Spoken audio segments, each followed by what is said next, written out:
The spring sunshine filtered through the tall windows of Riverside Community Center, casting warm light across the polished floor. Graduation day had finally arrived, and the room buzzed with the excited chatter of families celebrating their loved ones' achievements. But in the corner by the window, 24-year-old Jennifer Calloway sat quietly in her wheelchair, her graduation cap perched carefully on her long blonde hair, her hands folded over the diploma resting in her lap. She'd worked so hard for this moment, 4 years of evening classes while managing her father's household, learning to navigate a world that wasn't always built for someone like her. The car accident 3 years ago had changed everything, but Jennifer had refused to let it define her. Yet now, surrounded by families embracing and cameras flashing, she felt the familiar ache of isolation. Her father, Robert Calloway, CEO of Calloway Enterprises, had promised to be here, but an emergency board meeting had come up, as it always seemed to. Jennifer understood as she always understood it, but understanding didn't make the empty space beside her feel any less lonely. Across the room, 38-year-old Mark Bennett stood with his son, 9-year-old Tyler, watching the celebration unfold. Mark wore a simple gray button-down shirt, his dark hair showing just a touch of gray at the temples. Tyler tugged at his father's hand, his bright blue t-shirt matching his eager eyes. "Dad, can we get some of those cookies?" Tyler asked, pointing to the refreshment table. "In a minute, buddy," Mark said softly, his attention drawn to the young woman by the window. He'd noticed her when they first arrived. How could he not? While everyone else was clustered in groups, she sat alone, a gentle smile on her face that didn't quite reach her eyes. It reminded him of how Tyler used to look at birthday parties before other kids learned that his quietness wasn't unfriendliness, just shyness. Mark had been a single father since Tyler was 2, when his wife Laura left them for a new life in California. 7 years of learning to braid hair, pack lunches, and be both mother and father had taught him to notice when someone needed kindness, even if they didn't ask for it. "Tyler," Mark said, kneeling down to his son's level. "Do you see that young lady over there by the window? The one who just graduated?" Tyler nodded, his face serious as he studied Jennifer. "I think she might be here by herself today. How would you feel about going over to congratulate her? Maybe she could use some company." Tyler looked uncertain for a moment, then squared his small shoulders. "Okay, Dad, should we bring her some cookies?" Mark smiled, his heart swelling with pride at his son's thoughtfulness. "That's a wonderful idea." They made their way to the refreshment table first, Tyler carefully selecting 3 chocolate chip cookies and placing them on a napkin. Then, together, they approached Jennifer's corner of the room. "Excuse me,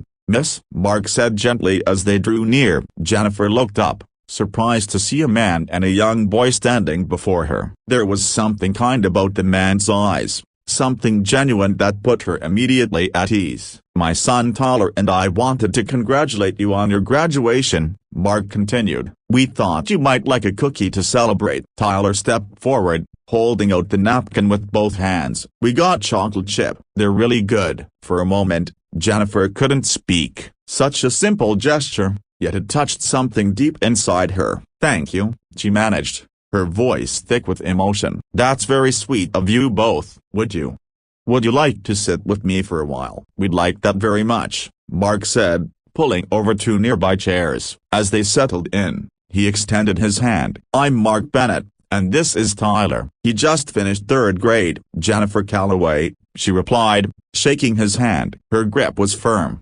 confident. "And congratulations to you, Tyler. 3rd grade is a big accomplishment." Tyler beamed, his earlier shyness melting away. "What did you graduate from?" "Business management," Jennifer said, her eyes lighting up as she spoke. "I've been taking classes at night for 4 years. It wasn't always easy, but I wanted to prove to myself that I could do it." "That must have taken a lot of dedication," Mark observed. "Working during the day and studying at night?" Jennifer nodded. "I help manage my father's household. He's often busy with work. But I wanted something that was mine. You know, something I accomplished on my own." Mark understood that feeling more than she knew. After Laura left, he'd felt like his entire identity had been swallowed up by everyone else's needs. It had taken time to remember that he was still his own person, with his own dreams worth pursuing. They talked easily for the next hour, the conversation flowing naturally. Jennifer told them about her favorite classes, her plans to perhaps start a consulting business helping other companies become more accessible for people with disabilities. Mark shared stories about raising Tyler alone,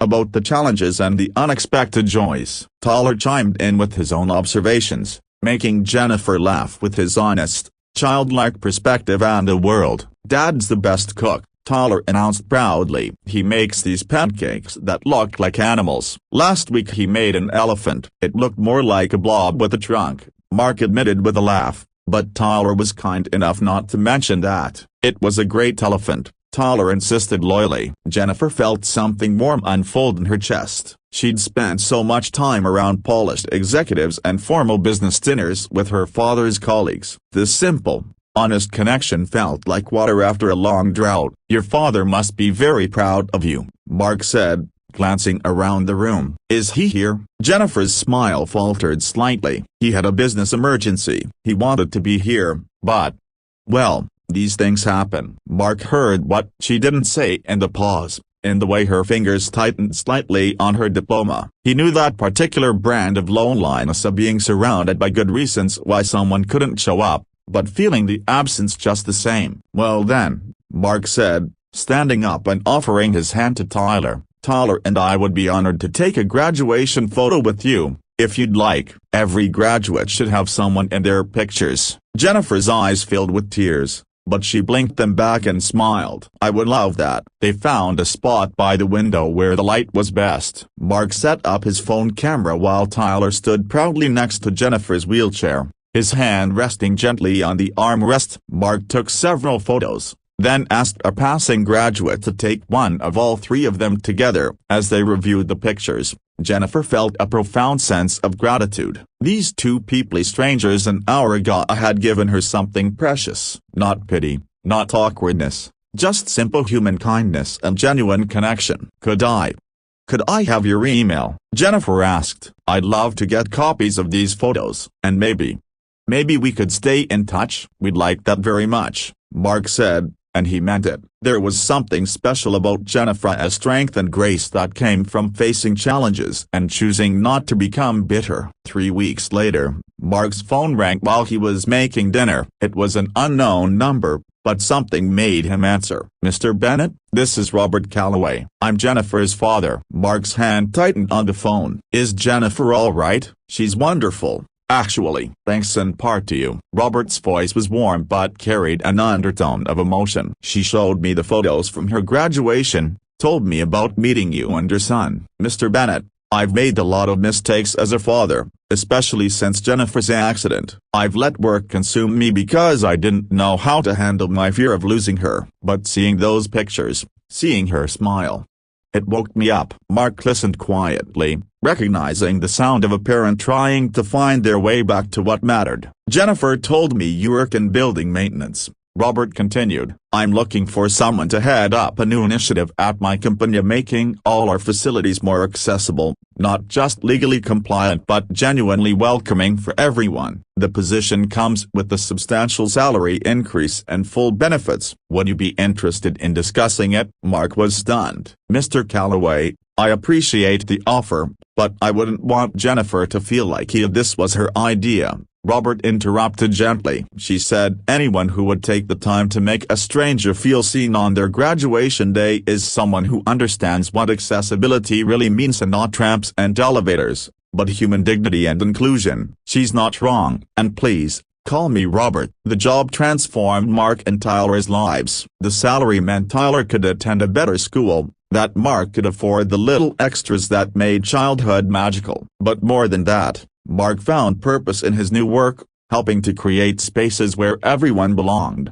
Jennifer and Mark became close friends. She taught Tyler about resilience, about choosing joy even when life was difficult. Tyler taught her that she was so much more than her wheelchair, that kids didn't see limitations the way adults did. They just saw Jennifer, someone who was kind and funny and smart. A year after graduation, Jennifer launched her consulting business with her father's support and Mark's encouragement. Her first client was Calloway Enterprises, but soon other companies were calling. wanting to learn from someone who understood accessibility from lived experience. Robert Calloway, for his part, made good on the wake-up call Jennifer's graduation had given him. He started leaving work earlier, attending his daughter's business presentations, learning to be present in the moments that mattered. He and Mark developed an unexpected friendship, two fathers who'd both learned that success meant nothing if you weren't there for the people who needed you. One evening, as Mark and Tyler were leaving Jennifer's office after helping her move some furniture,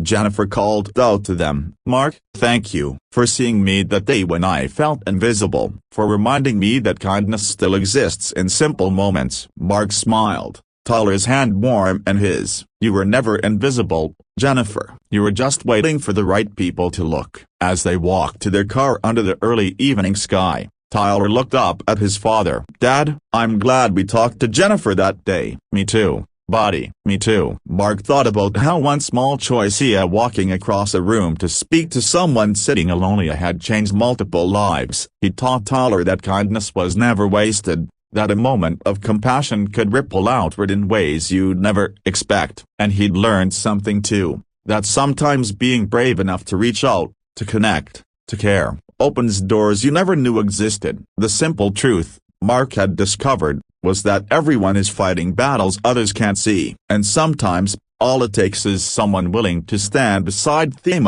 or sit beside them, or offer them a cookie to remind them they're not alone.